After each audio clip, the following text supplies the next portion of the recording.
আমি যদি এখন মারা যাই, আল্লাহ তাআলা বলেন, কুল ইন্নাল মাউতাল্লাযী তাফিররুনা মিনহু ফাইন্নাহু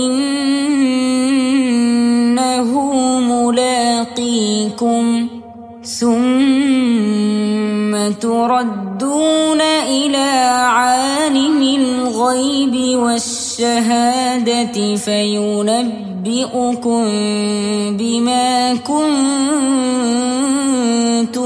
তা'মালুন। বলুন, তোমরা যে মৃত্যু থেকে বাঁচার জন্য পলায়ন করো, সেই মৃত্যু অবশ্যই তোমাদের মুখোমুখি হবে। অতঃপর তোমরা দৃশ্য অদৃশ্যের জ্ঞানী আল্লাহর কাছে উপস্থিত হবে। তিনি তোমাদেরকে জানিয়ে দেবেন সেসব কর্ম যা তোমরা করতে। ইদানিং আমার খুব বেশি বেশি মনে হয়, আমি যদি আজ এখনই এই অবস্থায় মারা যাই, তাহলে কি জান্নাতে যেতে পারবো? চিন্তা করে দেখি, কিছু ভালো কাজ তো করেছি, সেগুলো যদি আল্লাহ কবুল করেন তাহলে তো জান্নাত পেতেই পারি। আবার গুনার দিকে যখন তাকাই, তখন মনে হয় আল্লাহ মাফ না করলে জাহান্নাম ছাড়া যে কোনো পথ নেই। আল্লাহ আমাকে মাফ করবেন তো? আল্লাহুম্মা গফিরলি। আমি তো জানি আমি কি ভালো কাজ করেছি আর কি খারাপ কাজ করেছি।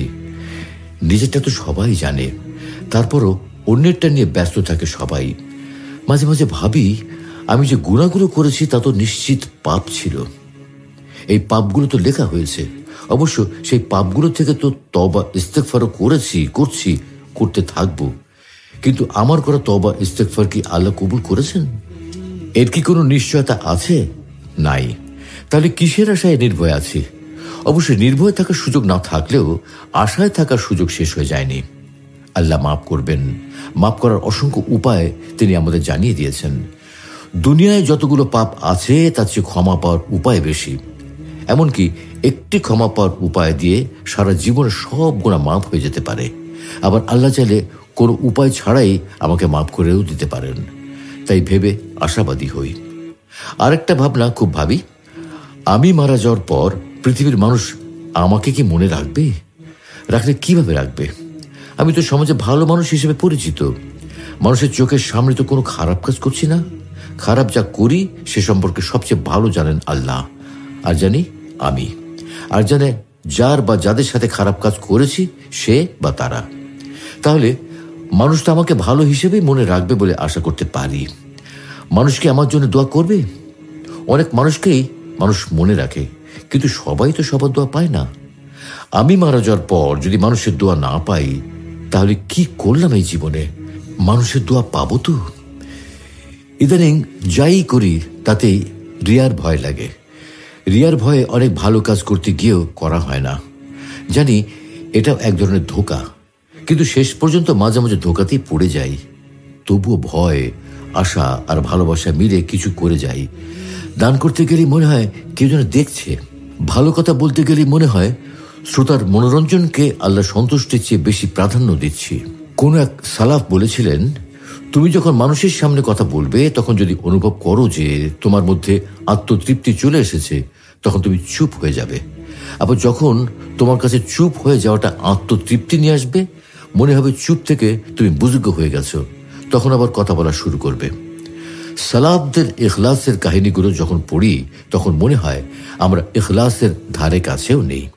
এই ইখলাস নিয়ে কিভাবে নাজাতের স্বপ্ন দেখি। মাঝে মাঝে নিজেকে মুনাফিক মনে হয় আমার মধ্যে নিফাকি আছেও তো। আমি ওয়াদা দিয়ে সবসময় ওয়াদা রক্ষা করতে পারছি না। আমানতের খেয়ানত করছি। ফজর ও ঈশা সালাতে গাফলিত তো বিরল নয়। মিথ্যা কথা সবসময় না বললেও একেবারে যে বলি না তা হলফ করে বলা কঠিন। আরেকজনকে যখন মুনাফিক আখ্যা দিয়ে গালি দিতে যাই, তখন আমিও যে মুনাফিকের গুণ ধারণ করে ফেলেছি সেই হুঁশ তো আমার থাকে না। কি হবে আমার উপায়? মনে হয় কি, আল্লাহ তো বলেছেন যে মাফ করবেন, কিন্তু যদি কোনো কারণে মাফ না করেন তাহলে কি হবে? ওই হাদিসটাও আমাকে বেশ চিন্তাগ্রস্ত করে। যে হাদিসের ভাবার্থ এরকম, একজন সারা জীবন ভালো কাজ করে কিন্তু মৃত্যুবরণ করে জাহান্নামের কাজ করে। আবার কেউ একজন সারা জীবন খারাপ কাজ করে জান্নাতের কাজ করে মারা যায়। দ্বিতীয়জন তো সৌভাগ্যবান, কিন্তু প্রথমজন যদি আমি হই, নাউজুবিল্লাহ। আমরা আমল করার প্রতি যতটা আগ্রহী, আমল কবুলের ব্যাপারে ততটা আগ্রহী নয়। অথচ সালাফরা আমলের ব্যাপারে যতটা আগ্রহী ছিলেন তার চেয়ে সেই আমল কবুল হওয়ার ব্যাপারে অনেক বেশি আগ্রহী ও চিন্তিত ছিলেন। যেমন অনেক সালাফ রমজান মাস শেষ হওয়ার পরের 6 মাস রমজানের ইবাদত কবুল হওয়ার জন্য দোয়া করতেন। আর আমরা তো রমজান শেষে মনে করছি আল্লাহ তো আমার আমল কবুল করবেনই, নামাজের সালামটা ফিরেই দৌড়, মনে হয় বিমান ছেড়ে দিচ্ছে। আল্লাহ নামাজ আদায় করতে বলেছেন, করেছি, আল্লাহ তো কবুল করবেনই, এমন একটা ভাব আমাদের। ইবাদত কবুলের ব্যাপারে আল্লাহর কোনো ঠেকা পড়েনি, ঠেকা আমাদের। তাই আমাদের উচিত আমল করা আর আমল কবুলের জন্য দোয়া করা। অন্য আমল কবুলের জন্য তো দোয়া করতেই হবে, এমনকি দোয়া কবুলের জন্য দোয়া করতে হয়, যার শিক্ষা আমরা সূরা ফাতিহা তেলাওয়াত শেষে আমিন বলার মাধ্যমে পাই। আল্লাহর রহমতের কথা ভাবলে চিন্তা দূর হয়, আবার হিসাবের কথা ভাবলে কপালে ঘাম জমে যায়। কবরের একাকিত্বের কথা ভাবলে শুধু কান্নাই আসে, শুধু ভাবনাই আসে। এক মুহূর্তের জন্য কবরের আজাব, জাহান্নামের আজাব সইতে পারবো না, তবু কিসের ভরসায় পাপ করেই যাচ্ছি। কোনো ভরসা না থাকলেও আশা আছে আল্লাহ মাফ করবেন, তবে সেই আশায় সব সময় পাপ করে যাওয়া বোকামি ছাড়া কিছু নয়। 2 দিনের এই দুনিয়া আজ কিংবা কাল ছেড়ে যেতেই হবে। আমি মারা যাওয়ার পর আমার নিকট আত্মীয় স্বজন 2-4 দিন মনে রাখবে, স্মৃতিচারণ করবে। কোনো ভালো কাজ রেখে যেতে না পারলে কবরে শুয়ে কিছুই পাবো না আর। দুনিয়ায় থাকতে যা করে গিয়েছি তাই সাথী, কিন্তু মারা যাওয়ার পরেও যদি কবরে শুয়ে কিছু পাওয়া যেত তাহলে কতই না ভালো হতো। তাই জীবনে এমন কিছু করতে চাই যাতে মৃত্যুর পরেও আমল বন্ধ না হয়। রঙের এই দুনিয়া আপনাকে ব্যবহার করছে মাত্র। আপনি দুনিয়াকে যে কয়দিন দিতে পারবেন সেই কয়দিন আপনার মূল্য দুনিয়াবাসীর কাছে। আপনি অসুস্থ হয়ে বিছানায় পড়লেই কিংবা মারা গেলেই আর কেউ মনেও করবে না। কত বড় বড় দাপুটে মানুষগুলো দেখেছি একাকে নিঃসঙ্গ অবস্থায় হাসপাতালের বিছানায় কিংবা নিজের বাড়ির বেডরুমে ধুকে ধুকে মরতে। তারপরেও আমাদের দুনিয়ার মায়া কমে না। দুনিয়ার মেকি রূপ সৌন্দর্যের মোহ আমাদেরকে নিকট ভবিষ্যতে আল্লাহর সামনে দাঁড়াবার কথা ভুলিয়ে দিয়েছে, আফসোস। তাই সময় থাকতে যা কিছু করার নিজেকেই নিজের জন্য করে যেতে হবে। আমার জন্য অন্য কেউ কিছু করবে এমন ধারণা করাটা নেহাত ভুল ছাড়া আর কিছুই নয়। সাথে সাথে একথাও মনে রাখতে হবে যে মহান আল্লাহ তাআলার রহমত হতে নিরাশ হওয়া যাবে না। যেমন আল্লাহ তাআলা বলেন, قل يا عبادي الذين أسرفوا على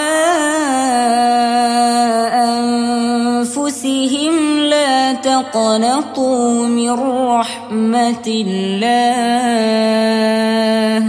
إن الله يغفر الذنوب جميعا إنه هو الغفور الرحيم।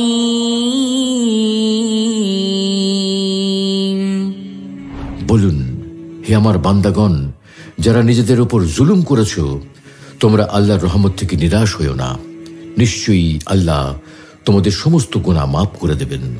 তিনি অত্যন্ত ক্ষমাশীল, পরম দয়ালু। অতএব আমরা বেশি বেশি আল্লাহর কাছে তওবা ইস্তেগফার করি এবং তার কাছে ক্ষমা চাই।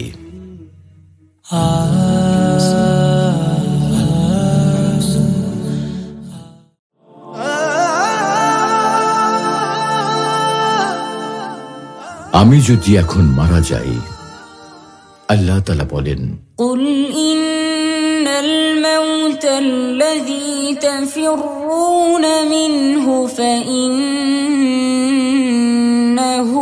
ملاقيكم ثم تردون إلى عالم الغيب والشهادة فينبئكم بما كنتم تعملون।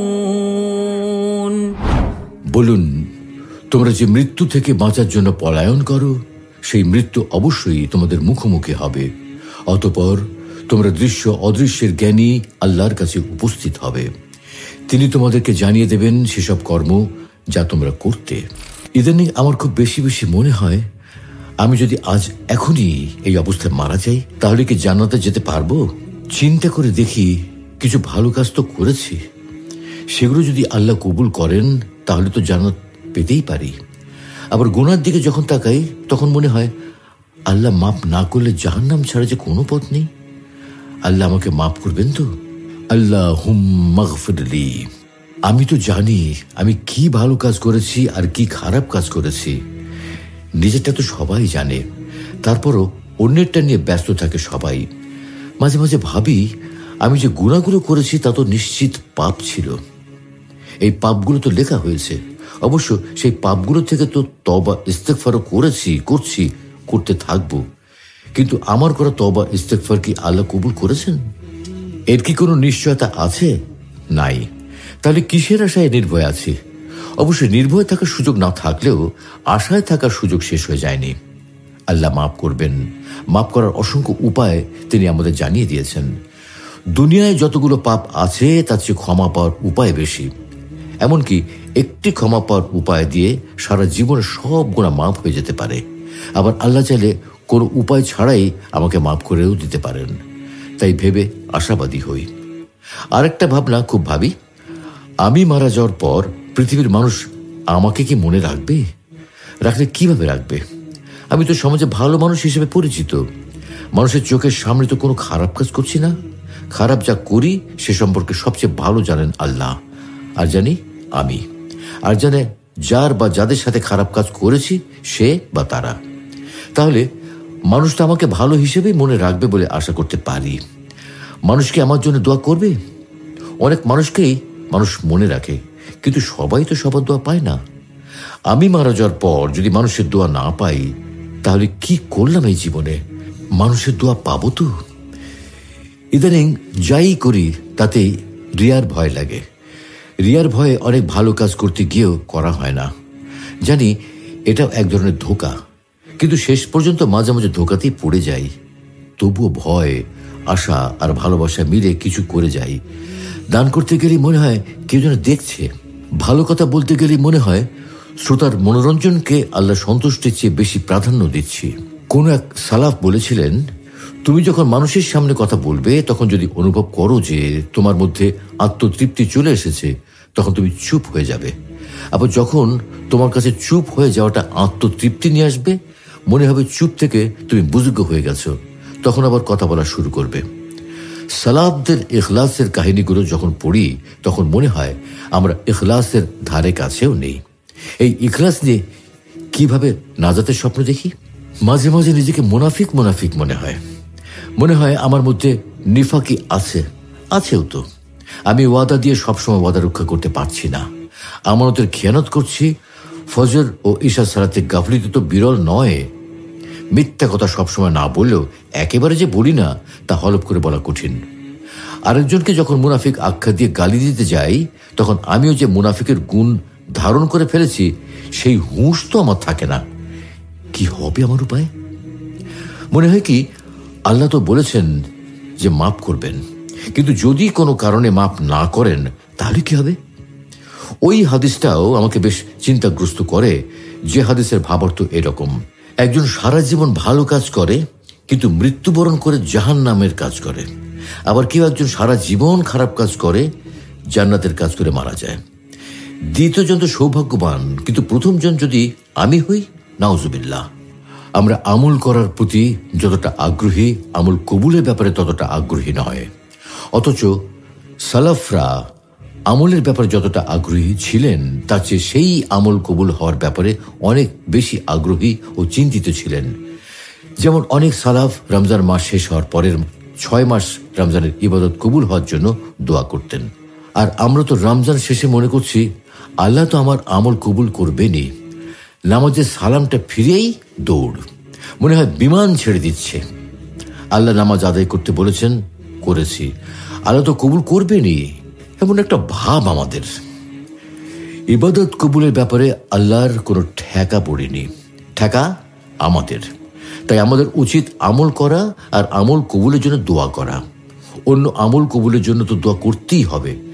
এমনকি দোয়া কবুলের জন্য দোয়া করতে হয়, যার শিক্ষা আমরা সূরা ফাতিহা তেলাওয়াত শেষে আমিন বলার মাধ্যমে পাই। আল্লাহর রহমতের কথা ভাবলে চিন্তা দূর হয়, আবার হিসাবের কথা ভাবলে কপালে ঘাম জমে যায়। কবরের একাকিত্বের কথা ভাবলে শুধু কান্নাই আসে, শুধু ভাবনাই আসে। এক মুহূর্তের জন্য কবরের আজাব, জাহান্নামের আজাব সইতে পারবো না। তবু কিসের ভরসায় পাপ করেই যাচ্ছি। কোনো ভরসা না থাকলেও আশা আছে আল্লাহ মাফ করবেন। তবে সেই আশায় সবসময় পাপ করে যাওয়া বোকামি ছাড়া কিছু নয়। 2 দিনের এই দুনিয়া আজ কিংবা কাল ছেড়ে যেতেই হবে। আমি মারা যাওয়ার পর আমার নিকট আত্মীয় স্বজন 2-4 দিন মনে রাখবে, স্মৃতিচারণ করবে। কোনো ভালো কাজ রেখে যেতে না পারলে কবরে শুয়ে কিছুই পাবো না আর। দুনিয়ায় থাকতে যা করে গিয়েছি তাই সাথী, কিন্তু মারা যাওয়ার পরেও যদি কবরে শুয়ে কিছু পাওয়া যেত তাহলে কতই না ভালো হতো। তাই জীবনে এমন কিছু করতে চাই যাতে মৃত্যুর পরেও আমল বন্ধ না হয়। রঙের এই দুনিয়া আপনাকে ব্যবহার করছে মাত্র। আপনি দুনিয়াকে যে কয়দিন দিতে পারবেন সেই কয়দিন আপনার মূল্য দুনিয়াবাসীর কাছে। আপনি অসুস্থ হয়ে বিছানায় পড়লেই কিংবা মারা গেলেই আর কেউ মনেও করবে না। কত বড় বড় দাপুটে মানুষগুলো দেখেছি একাকে নিঃসঙ্গ অবস্থায় হাসপাতালের বিছানায় কিংবা নিজের বাড়ির বেডরুমে ধুকে ধুকে মরতে। তারপরেও আমাদের দুনিয়ার মায়া কমে না। দুনিয়ার মেকি রূপ সৌন্দর্যের মোহ আমাদেরকে নিকট ভবিষ্যতে আল্লাহর সামনে দাঁড়াবার কথা ভুলিয়ে দিয়েছে। আফসোস। তাই সময় থাকতে যা কিছু করার নিজেকেই নিজের জন্য করে যেতে হবে।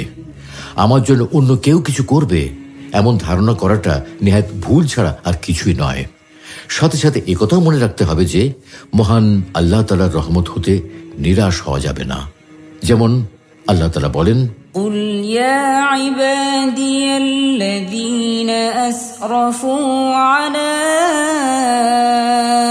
أنفسهم لا تقنطوا من رحمة الله إن الله يغفر الذنوب جميعا إنه هو الغفور الرحيم।